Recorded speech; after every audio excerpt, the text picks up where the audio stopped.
de rien, il a été maintenu quand même, alors avec des modalités plus ou moins adaptées, mais en tout cas, il y avait un lien quand même. Voilà. Alors du coup, pour terminer, donc les leviers qu'on peut identifier de ces retours d'expérience, la première chose, c'est l'information et le soutien qui semble primordial en fait, hein. La présence de l'équipe dans ces aspects de réassurance et aussi à la fois de communication. Ça pose aussi la question de, voilà, quand on est face à des personnes qui ne comprennent pas la situation, bah, quels sont les nouveaux enjeux qui peuvent émerger. Et puis, les outils de communication alternatifs, c'est aussi très important, hein. Dans le cas des témoignages de Thierry et Agnès, on a vu que la visio avec les familles, etc., c'était primordial. Euh, Après, voilà, ce qu'on voit dans les autres témoignages, c'est que ça ne doit pas être vu comme une solution à toute épreuve, et que peut-être c'est important aussi que cette modalité du lien, elle soit individualisée à chaque personne, en fait, hein, qu'on fasse pas de ça un modèle général. Et surtout, les aspects d'intimité doivent aussi être préservés. Voilà. Et pour terminer, pour les perspectives, euh, on développe au sein de l'association des outils numériques en fait, hein, au service des usagers, pour de nombreux domaines qui peuvent avoir attrait par le biais de tablettes en fait, qui peuvent s'exprimer dans de nombreux domaines. Et puis l'idée ce serait peut-être que familiariser ces outils-là aussi, ça permettrait voilà, de proposer de nouvelles modalités, mais encore une fois, il faut que ce soit pensé. Et peut-être demain, les outils numériques seront davantage au service du lien. C'est une question à laquelle je n'ai pas la réponse actuellement. Voilà. Je vous remercie pour votre écoute.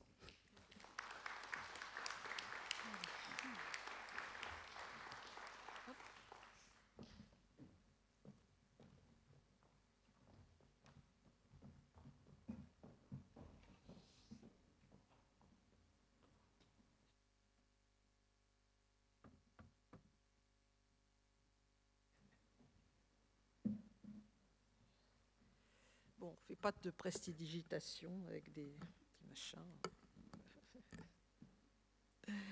Merci, Madame Tartarin, Monsieur Raspail, merci de cette présentation qui montre bien la difficulté pour les familles, justement, dans ces établissements, d'avoir vécu ces confinements et ces ruptures de liens. Je crois que c'était vraiment... Alors, j'ai un de mes amis qui est pédopsychiatre et qui a vu énormément d'enfants en grande difficulté psychologique par rapport à cette épidémie. Beaucoup d'enfants ayant peur de faire mourir leurs grands-parents. C'était vraiment avec des enfants avec des angoisses de mort, enfin qui ne voulaient pas aller voir leurs grands-parents parce qu'ils avaient peur de les faire mourir, mais en même temps, ils avaient très envie de les voir. Donc c'était quelque chose d'extrêmement pénible pour ces petits parce que ils avaient effectivement des injonctions contradictoires, hein, entre les spots de publicité du gouvernement et puis leur désir profond de voir leurs grands-parents. Donc ça, c'est vraiment quelque chose qu'on retrouve en population générale, hein, donc pas que les familles où il y a des personnes handicapées. Alors, moi, je voudrais intervenir, j'ai appelé ça « Pourquoi tu te caches ?»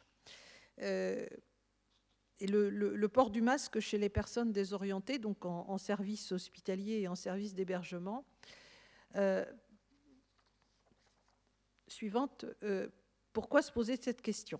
Alors, d'abord parce que j'ai eu une expérience un petit peu violente. J'ai une personne qui avait été hospitalisée en service de soins de suite.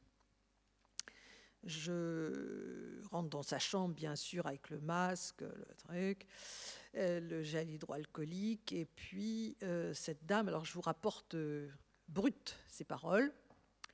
Elle me dit, je lui dis bonjour, bonjour madame, tout, et elle me regarde. Elle me dit, d'abord, tu vas commencer par m'enlever ça sur la gueule.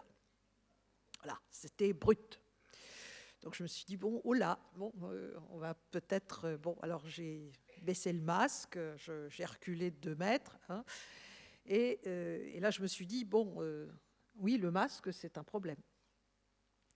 Alors, pour essayer de bien comprendre, je vais vous demander, tous là, vous allez vous mettre un instant à la place d'une personne désorientée qui a des troubles graves de la mémoire.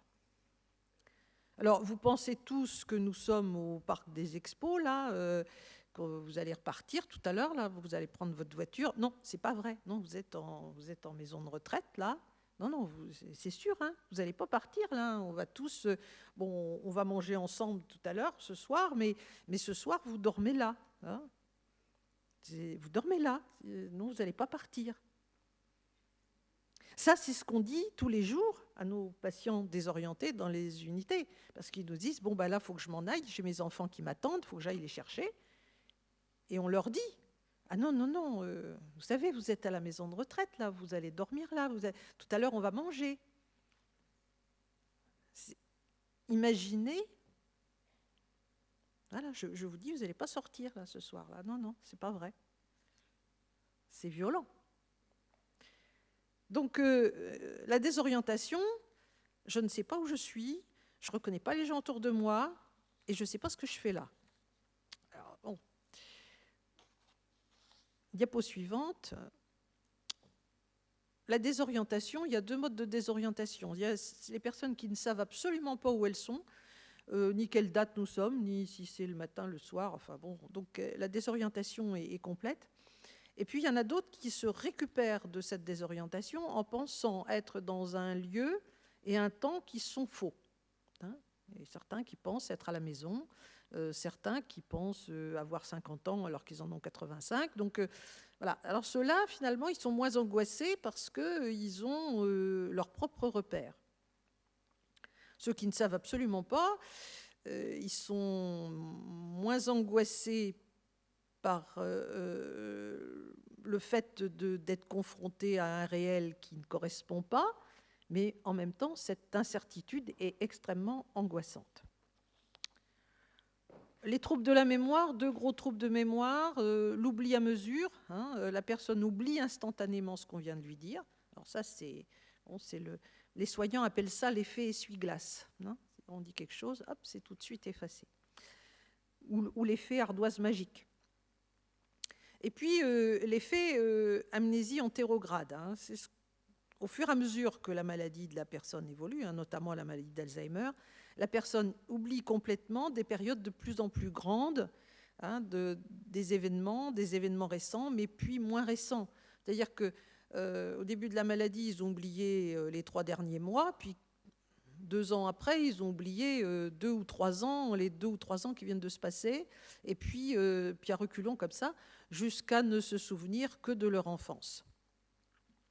Donc cette perte de mémoire, ça empêche toute possibilité d'apprentissage, hein, ce qui complique énormément la prise en charge.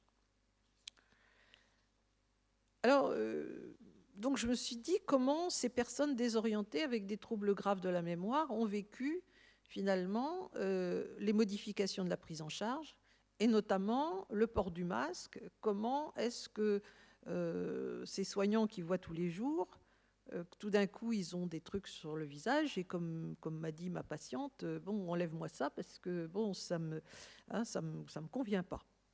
D'autant qu'ils ne savent pas pourquoi. Donc, j'ai interrogé les soignants.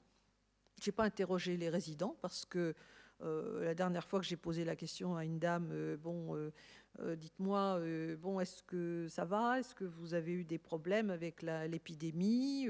Bon, alors elle m'a regardé grands yeux, puis elle m'a dit, bah, quelle épidémie? Bon, je lui ai dit, est-ce que vous avez été vacciné? Non. En fait, elle avait été vaccinée, elle avait vécu les confinements, etc. Mais elle n'était pas au courant qu'il y avait une épidémie. Ça, c'est l'oubli. Hein.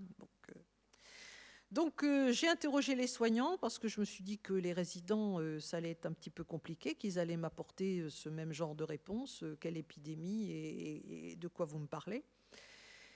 Je les ai interrogés d'une part dans un service de soins de suite gériatrique, hein, qui comprend 10 lits spécialisés, donc à Vierzon, hein, et puis dans une unité d'hébergement renforcé de 20 lits, donc une UHR dédiée aux personnes atteintes de maladies d'Alzheimer et maladies apparentées, ayant des troubles du comportement importants.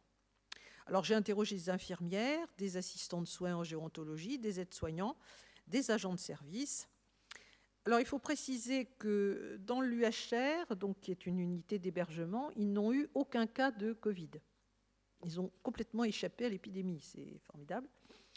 Et puis, dans l'unité de SSR, non pas à la première vague, mais à la deuxième, ils ont été entièrement contaminés par une personne qui venait d'un autre service.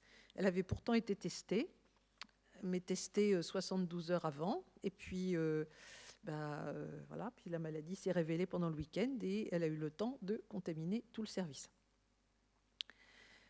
Vous verrez, ça a une certaine importance. Alors, donc, suivante. Oui, la précédente, s'il vous plaît, voilà. Donc la première question que j'ai posée aux soignantes, c'est une question assez globale. Alors, ce n'est pas une enquête très formalisée, c'est presque un micro-trottoir, hein, donc j'ai réuni l'équipe et puis je les ai interrogés tous ensemble. En tant que soignant, comment avez-vous vécu la première vague épidémique, hein, d'une manière assez globale ? Et dans les deux services, les soignants m'ont tous dit qu'ils ont eu d'abord peur de contaminer les patients. Et je vois en SSR, ils ont porté très tôt le masque alors qu'il n'y en avait pas, hein, mais ils sont tous arrivés avec leur masque maison, hein, ils ont le masque artisanal, on les a vus pendant au moins une quinzaine de jours avec les masques artisanaux. Ils ont très très tôt porté un masque. Et puis, mais il disait aussi qu'ils se sont rendus compte tout de suite qu'il était impossible de mettre en place l'ensemble des préconisations, hein, qui étaient imposées par le gouvernement. Donc, autre question, un petit peu globale aussi, quelles interrogations avez-vous eues en rapport avec la prise en charge des patients ? Alors, ils m'ont tous dit, comment poursuivre une prise en charge adaptée et protéger les patients ? Qu'est-ce que c'est qu'une prise en charge adaptée ? C'est une prise en charge où le patient est libre de ses mouvements, où on discute avec lui, où on se parle, on se touche, où ils ont des interactions sociales, où on leur propose des activités. Et puis, tout de suite dans la foulée, comment les patients allaient-ils réagir aux mesures qui allaient être prises ? Et puis, les deux équipes m'ont dit, en même temps, du coup, on s'est préparé à être une unité Covid.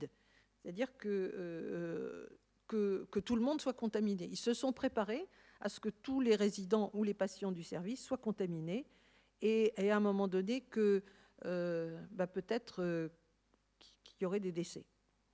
Et donc, ils ont informé les familles, hein, de cette question. Ils en ont discuté.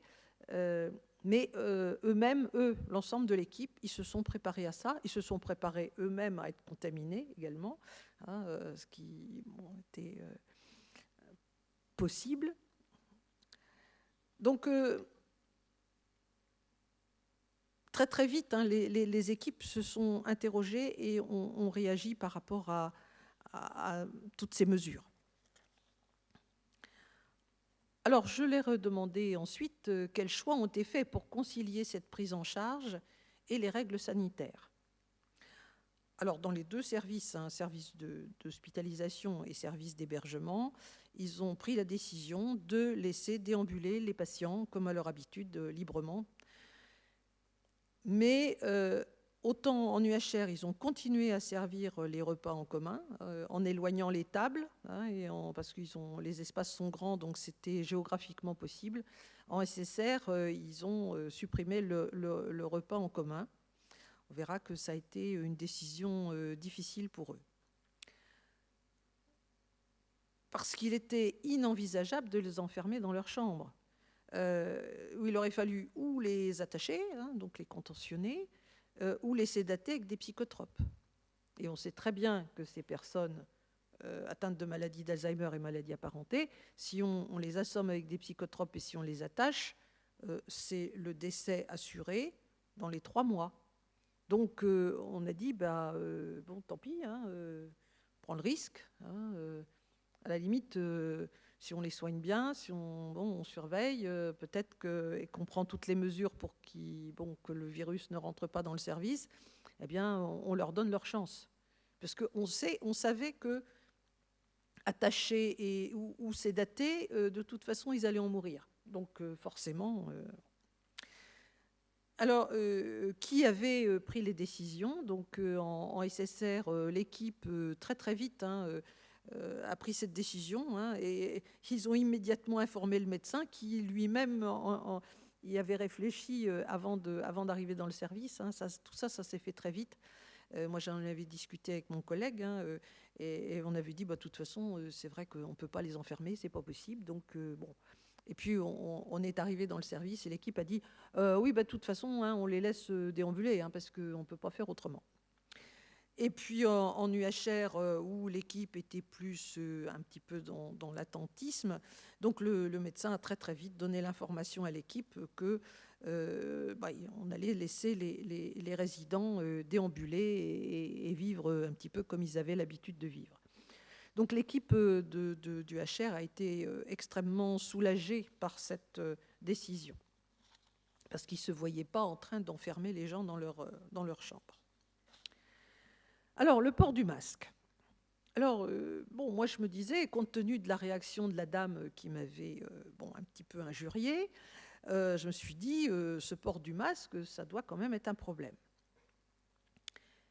Eh bien, les soignants en UHR m'ont dit que le port du masque n'a pas changé les relations avec les résidents. Ils ont eu l'impression que, masque ou pas, les résidents les regardaient toujours de la même manière. Alors ils les reconnaissent plus ou moins, à la longue, quand on ne change pas le personnel tous les 15 jours et qu'il y a un soignant qui est là depuis longtemps dans le service, il est quand même relativement bien reconnu par les résidents, malgré leurs troubles de mémoire. Et là, ce qui est étonnant, c'est que, là, franchement, ça m'a étonné, non, ça n'a pas vraiment changé les relations. Mais en revanche, on y reviendra, les mesures de distanciation, ça a altéré les relations avec les patients. En SSR, ils m'ont dit la même chose, que finalement, le port du masque, ça n'a pas changé grand-chose. Mais en revanche, avec des patients qui entendent mal, les relations sont devenues beaucoup plus compliquées.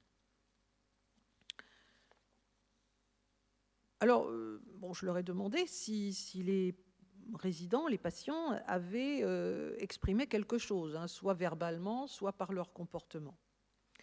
Alors, en SSR, ils m'ont dit que les patients les moins atteints, parce que en soins de suite, dans cette unité, on a des patients qui viennent pour des bilans. Donc, des gens qui sont souvent moins atteints, moins évolués dans la maladie que dans l'UHR. Alors, ceux-là, ils ont posé des questions. Ils étaient un petit peu inquiets, ils se demandaient pourquoi. Enfin, ils ne comprenaient pas toujours tout, mais ils se sont interrogés. Mais alors, ceux dont la pathologie était très évoluée, alors là, ils n'ont rien, mais strictement rien manifesté au niveau de leur comportement. Alors, quelques patients, ils m'ont dit qu'il y avait quelques patients qui avaient essayé de leur enlever le masque pendant les soins, mais c'était finalement très rare.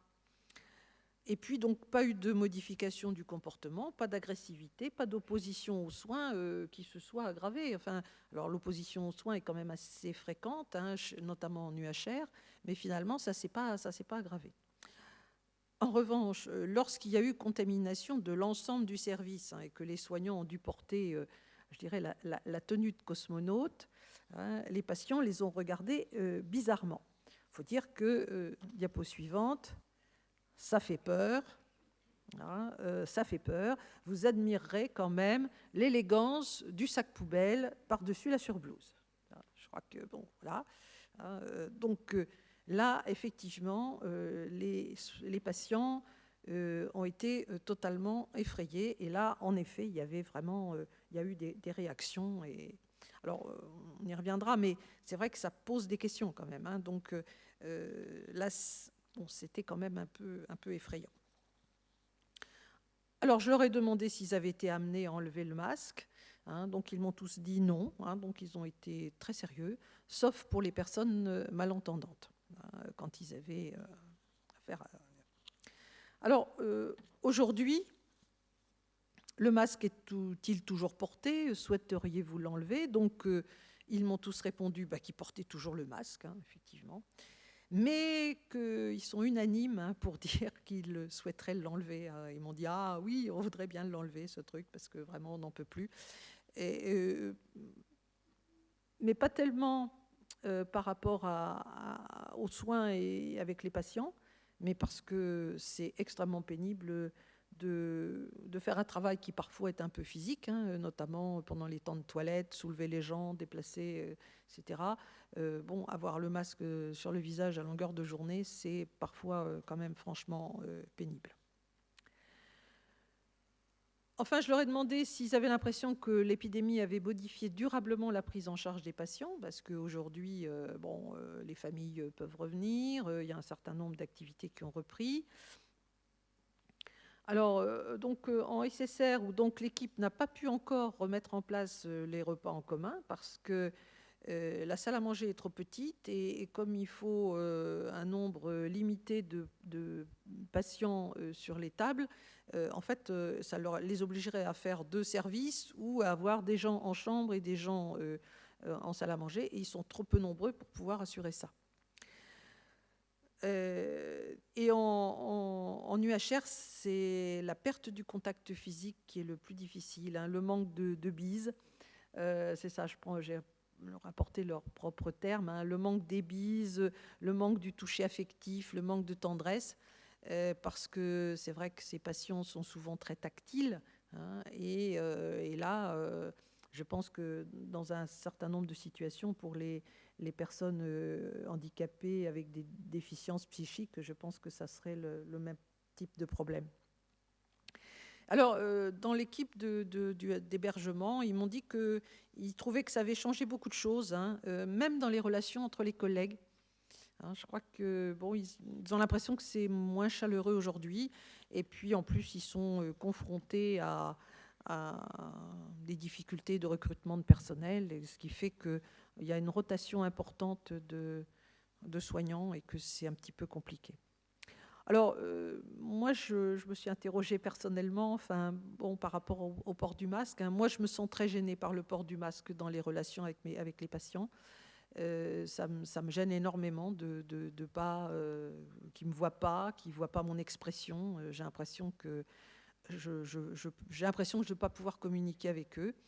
Alors, lors du premier entretien, j'enlève toujours le masque, puis je m'éloigne, je recule d'1,50 m, 2 mètres, parce que j'ai vraiment besoin que les gens me reconnaissent. Et puis, dans les entretiens suivants, je l'enlève en entrant pour tenter que les gens me reconnaissent, et puis je le remets pour pouvoir être plus proche des gens, parce que là aussi, je me dis que c'est vrai que quand on est plus proche d'eux, le contact est pas le même.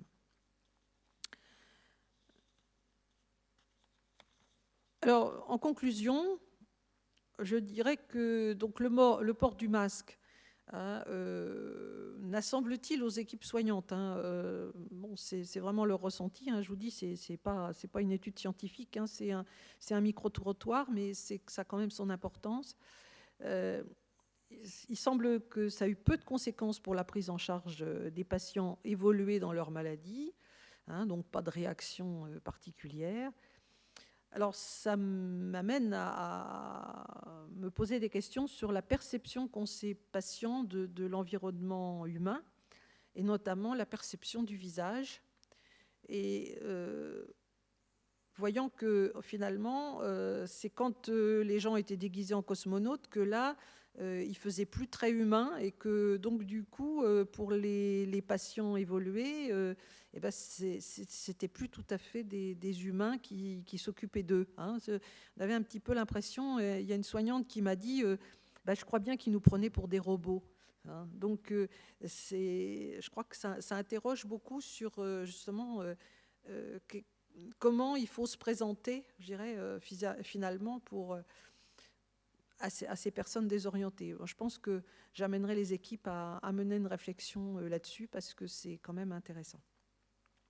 Et puis finalement, donc, ce sont surtout les mesures de distanciation physique et sociale qui ont eu le plus de conséquences, hein, notamment l'arrêt des repas en commun, le fait de ne plus pouvoir bisouiller les personnes et les prendre dans leurs bras. Je crois que c'est quand même c'est ça qui a eu vraiment des conséquences, hein. Alors, bon, ça, c'est ma petite note personnelle, hein. Donc, on peut s'interroger aujourd'hui sur la nécessité de prolonger ces mesures, hein, alors que tous les résidents sont vaccinés, hein. Donc, chez nous, dans ces 2 services-là, tous les patients sont vaccinés, ainsi que les soignants, hein, alors que les conséquences affectives paraissent importantes, hein, de ces mesures de distanciation. Voilà, donc je vous remercie de votre attention.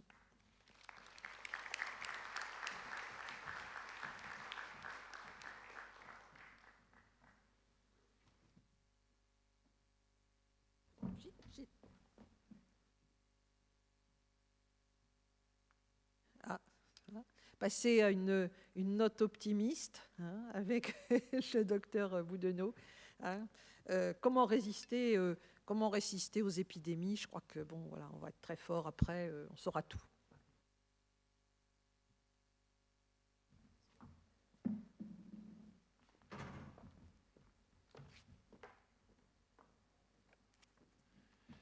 Eh ben, merci beaucoup. Alors j'ai beaucoup de pression, hein. J'ai beaucoup de pression parce qu'on me demande de vous faire sourire. Et alors avec ceux qui ont le masque sur la tête, ça va être très difficile à voir, hein. Non, il faut que j'apporte une note optimiste. Les organisateurs m'ont encouragé à le faire, donc je vous remercie, hein. Je remercie les organisateurs de réaliser cet événement, de me permettre d'être là avec vous aujourd'hui. Alors, je vais me présenter, puis vous verrez, après, on va faire des choses. Moi, je suis le docteur Arnaud Boudenoux, je suis docteur en sport-santé. Après mon bac plus 5, j'ai fait une thèse de 4 ans sur une thématique de recherche scientifique pour obtenir mon doctorat. Être docteur, ce n'est pas un métier. Être docteur, c'est un grade, un titre qu'on obtient avec un diplôme. Ça veut dire que moi, je ne suis pas médecin. Je ne suis pas médecin, mais il y a des multitudes de docteurs, hein. Il y en a en informatique, en économie, en droit, en médecine, en pharmacie, vétérinaire, histoire, etc., etc. Il y en a beaucoup. Voilà, ils sont un peu partout autour de nous. Mais du coup, ça ne vous donne pas mon métier. Mon métier, moi, du coup, je suis responsable scientifique du service de médecine du sport de l'hôpital privé Guillaume de Vary, juste à côté, à Saint-Doulchard. Un nouveau bâtiment, orthocentre, on a de la chance, il est tout neuf. Et donc, à ce titre, je développe des protocoles de soins, j'accompagne la création de parcours d'excellence sur des prises en charge qui sont scientifiquement pertinentes, basées sur les preuves. Et je suis également donc consultant pour accompagner des établissements de santé à créer leur propre parcours de soins. Alors n'ayez pas peur du terme médecine du sport, hein. Faut pas s'imaginer qu'en venant à Orthocentre, vous croiserez les joueuses du tango Bourges Basket à chaque fois. Ça arrive, hein, de temps en temps, elles viennent, hein, faire leur bilan. Mais on y traite en fait tout un tas de problèmes liés au mouvement ou au manque de mouvement, lorsqu'on n'est pas assez mobile. Arthrose, surpoids, sport santé et certaines douleurs. Alors, je vous ai parlé de manque de mouvement. Je vais regarder ma montre, hein. Il est, 4 heures, on va dire. On est assis, ça fait quoi, 2h30 à peu près de sédentarité, là? Alors, ce que je vais faire, c'est que je vais mettre ma tenue de travail. Je vais retirer ma veste, simplement. Et puis, qu'est-ce que vous en pensez? Je pense qu'on peut demander à nos membres ici de se lever pour faire quelques mouvements de gymnastique. Oui? Allez-y, encouragez-les.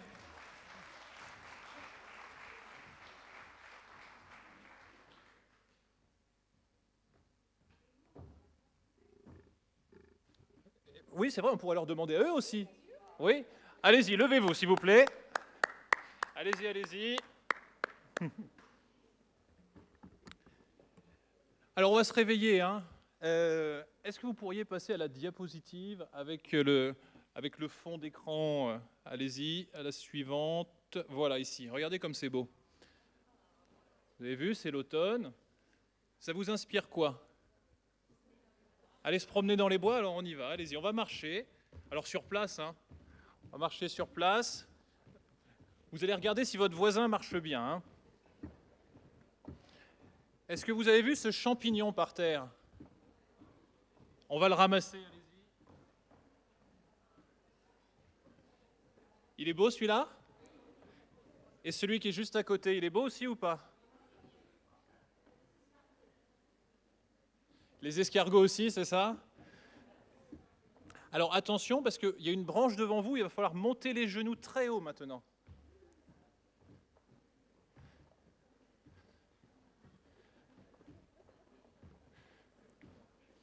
Alors on peut s'arrêter parce qu'il y a de très beaux champignons de nouveau qu'on va pouvoir ramasser, mais avec les deux mains. Hein.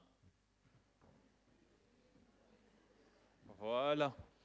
Et comme il manque de lumière, on va le mettre en haut.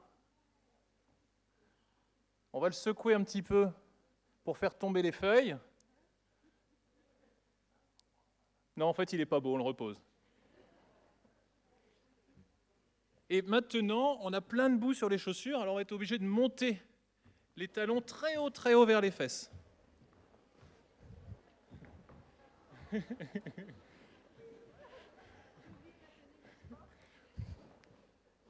oui, on voit ceux qui ont prévu les baskets et ceux qui ont prévu les talons. Très bien.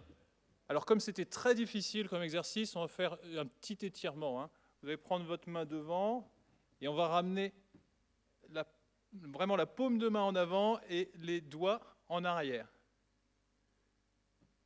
Voilà, on souffle bien. Alors dans le masque, ça ne va pas être facile, mais...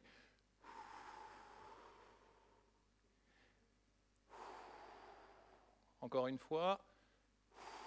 On va changer de main pour faire quelques étirements. Et on va souffler encore.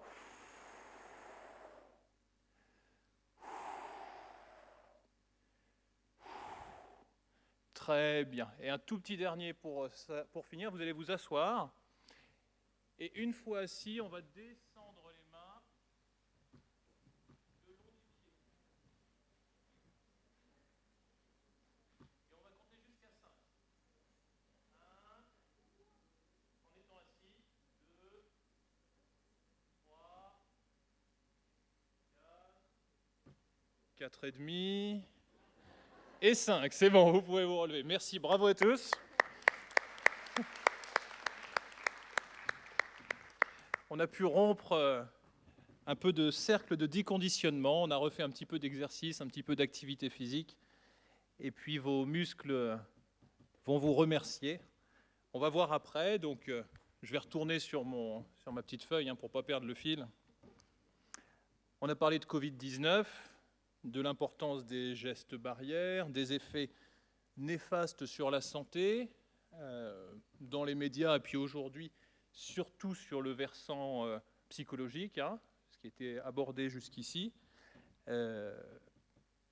Quels sont les publics vulnérables? Les personnes âgées, on a entendu parler, celles avec des problèmes de poids. Est-ce que c'est vraiment le cas? J'ai une étude américaine qui a été publiée récemment, qui porte sur environ 50 000 personnes. Alors, c'est pas facile d'avoir 50 000 personnes dans une cohorte. 50 000 personnes, patients positifs à la Covid-19. Cette étude tente de répondre à ces interrogations sur les publics vulnérables et on y retrouve une analyse des risques sur les complications en fonction du profil du patient à partir de nombreuses informations. On va pouvoir afficher la diapo suivante. Alors, vous avez un tableau avec 3 colonnes sur les motifs d'admission, donc en hospitalisation dite simple, en soins intensifs et en décès. Les auteurs de cette revue nous expliquent qu'on analyse le facteur de risque le plus important. Si on prend la colonne hospitalisation, tout à gauche, on nous dit que le facteur de risque le plus important, c'est d'être âgé de plus de 80 ans. Ça multiplierait par 6 le risque d'être hospitalisé pour le motif Covid-19. On retrouve la grossesse en numéro 2, on multiplie par 4. On retrouve l'âge supérieur à 70 ans cette fois, les patients transplantés, ensuite les patients âgés de plus de 60 ans et l'inactivité physique. On a bien fait de faire du mouvement, vous avez vu ? Où on multiplie par 2,3 le risque d'être hospitalisé pour le motif Covid-19. Ensuite, l'HbA1c, c'est un score de diabète, un score de déséquilibre du diabète, on pourrait dire, avec cette valeur à plus de 8%, et l'obésité morbide qui arrive à 1,8. Alors, je n'ai pas mis toute la liste, je vous ai mis les principaux. Si on prend les soins intensifs, on va voir, on retrouve l'âge, encore une fois, supérieur à 80 ans, on multiplie par 3 le risque d'admission en soins intensifs. Et en numéro 2, c'est déjà l'âge supérieur à 70 ans. On retrouve l'âge supérieur à 60 ans en numéro 3, ex aequo avec les transplantés. Puis l'obésité morbide, puis le diabète, puis l'inactivité physique. C'est souvent, vous voyez, les mêmes paramètres qui ressortent. Et on a ensuite notre risque de décès, où on retrouve l'âge supérieur à 80 ans, le risque est multiplié par 27. C'est-à-dire que c'est réellement un facteur de risque aggravant dans cette étude, puisque l'âge supérieur à 80 ans donc multiplie par 27 le risque de décès à la Covid-19, et en 2, l'âge supérieur à 70, en 3, le fait d'être transplanté, puis l'âge supérieur à 60, et on retrouve encore notre inactivité physique, notre obésité et notre diabète qui sont sur ce tableau-là. Cette étude montre en fait que l'âge est le principal facteur de risque de vulnérabilité et qu'on retrouve également les transplantations, le diabète, l'obésité, mais aussi l'inactivité physique. Et l'inactivité physique, c'est peut-être le paramètre le plus facilement modifiable parmi cette liste-là. Bien entendu, l'âge, on n'y fera pas, on n'aura pas d'action possible dessus. En revanche, l'inactivité physique est modifiable. On l'a bien vu à l'instant, c'était un moment de détente, de sourire aussi. Donc ça, c'est des éléments importants. Et ensuite, j'ai différentes études qui vont montrer plusieurs choses. Qu'après 6 mois de suivi sur plus de 1700 patients positifs à la Covid-19, il y a 22 à 56% qui présentent une fonction pulmonaire anormale après 6 mois. Et cette fonction pulmonaire anormale suite à la Covid-19 est confirmée par imagerie. Ça entraîne une fatigue générale, une faiblesse musculaire et une présence plus importante de syndrome de dépression.